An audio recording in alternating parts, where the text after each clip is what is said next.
राम राम राम राम राम राम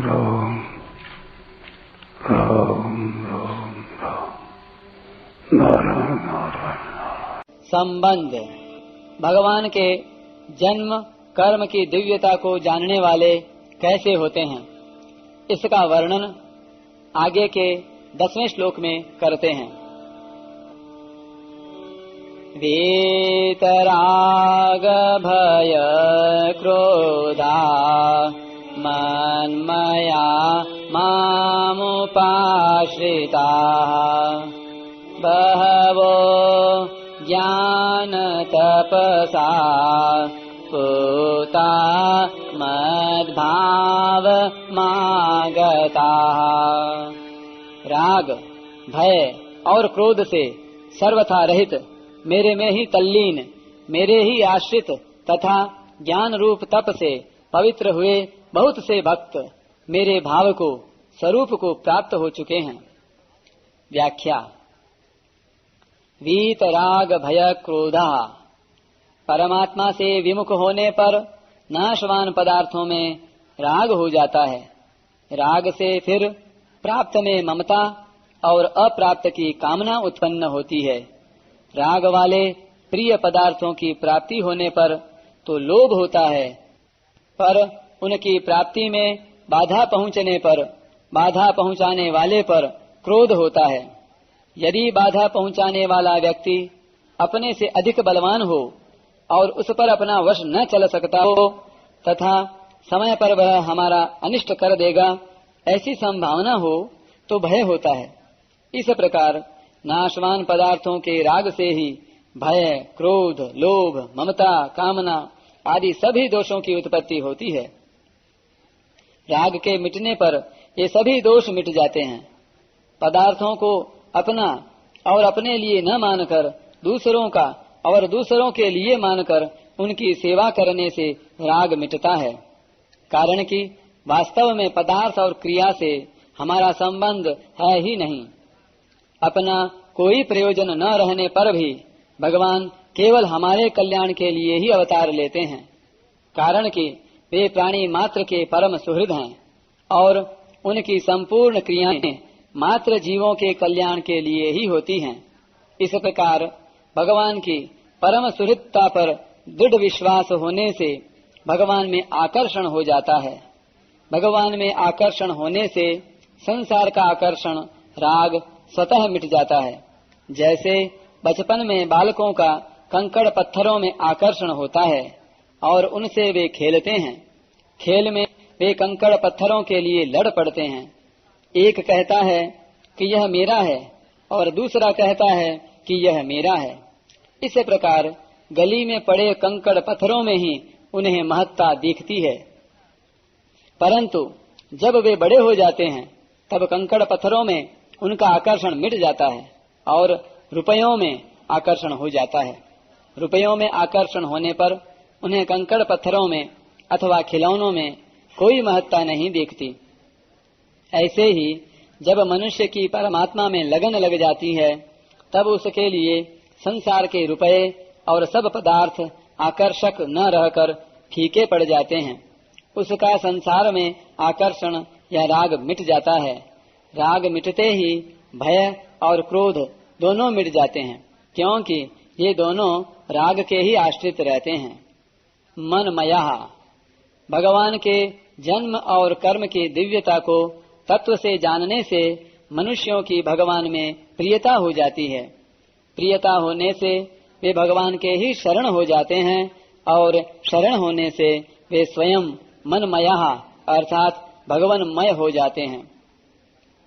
सांसारिक भोगों में आकर्षण वाले मनुष्य भोगों की कामनाओं में तन्मय हो जाते हैं। कामात्मानः, और भगवान में आकर्षण वाले मनुष्य भगवान में तन्मय हो जाते हैं।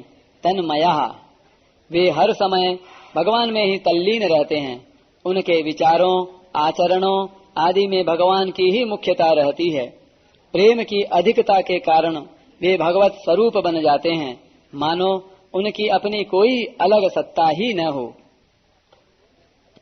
गते स्मितप्रेक्षणभाषणादिषु प्रिया प्रियस्य प्रतिरूढमूर्तयः आसावहन्त्वेत्यबलास्तदात्मिका न्यवेदिषु कृष्ण विभ्रमः। अपने प्रियतम श्री कृष्ण की चाल ढाल, हास विलास और चितवन बोलन आदि में श्री कृष्ण की प्यारी गोपियां उनके समान ही बन गईं। उनके शरीर में भी वही गतिमति, वही भावभंगी उतर आई। वे अपने को सर्वथा भूल कर श्री कृष्ण स्वरूप हो गईं और उन्हीं के लीला विलास का अनुकरण करती हुई मैं श्री कृष्ण ही हूँ इस प्रकार कहने लगी।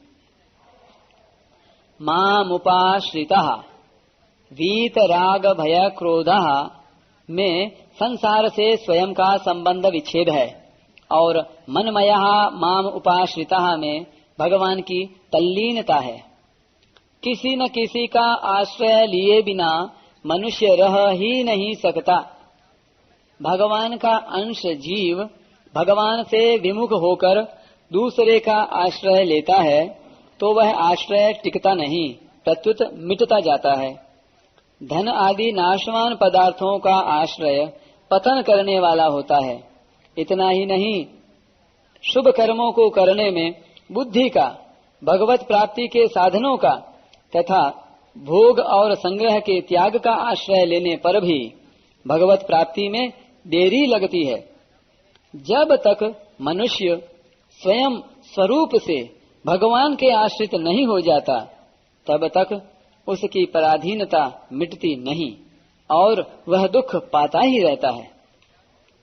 संसार के पदार्थों में मनुष्य का आकर्षण और आश्रय अलग अलग होता है।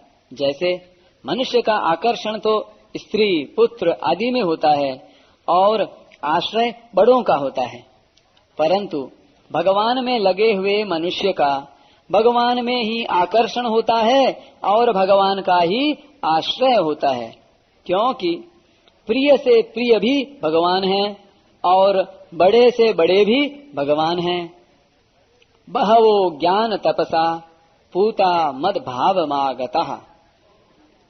यद्यपि ज्ञान योग से, सांख्य निष्ठा से भी मनुष्य पवित्र हो सकता है, तथापि यहाँ भगवान के जन्म और कर्म की दिव्यता को तत्व से जानने को ज्ञान कहा गया है। इस ज्ञान से मनुष्य पवित्र हो जाता है, क्योंकि भगवान पवित्रों से भी पवित्र हैं। पवित्राणाम पवित्रम यह। भगवान का ही अंश होने से जीव में भी स्वतः स्वाभाविक पवित्रता है। चेतन अमल सहज सुख राशि।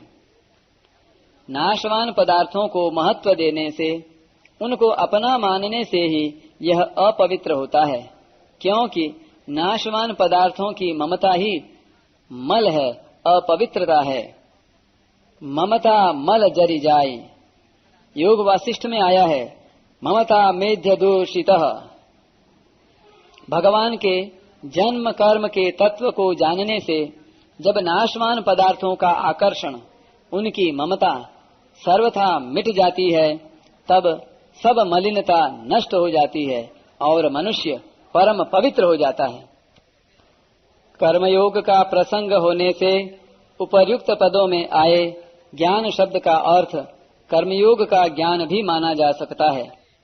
कर्मयोग का ज्ञान है शरीर, इंद्रियां, मन, बुद्धि, पद, योग्यता, अधिकार, धन, जमीन आदि मिली हुई मात्र वस्तुएं संसार की और संसार के लिए ही हैं, अपनी और अपने लिए नहीं हैं। कारण कि स्वयं स्वरूप नित्य है, अतः उसके साथ अनित्य वस्तु कैसे रह सकती है तथा उसके काम भी कैसे आ सकती है। शरीर आदि वस्तुएं जन्म से पहले भी हमारे साथ नहीं थीं और मरने के बाद भी नहीं रहेंगी तथा इस समय भी उनका प्रतिक्षण हमसे संबंध विच्छेद हो रहा है। इन मिली हुई वस्तुओं का सदुपयोग करने का ही अधिकार है, अपनी मानने का अधिकार नहीं। ये वस्तुएं संसार की ही हैं, अतः इन्हें संसार की ही सेवा में लगाना है, यही इनका सदुपयोग है। इनको अपनी और अपने लिए मानना ही वास्तव में बंधन या अपवित्रता है। इस प्रकार नाशवान वस्तुओं को अपनी और अपने लिए न मानना ज्ञान तप है, जिससे मनुष्य परम पवित्र हो जाता है। जितने भी तप हैं उन सब से बढ़कर ज्ञान तप है।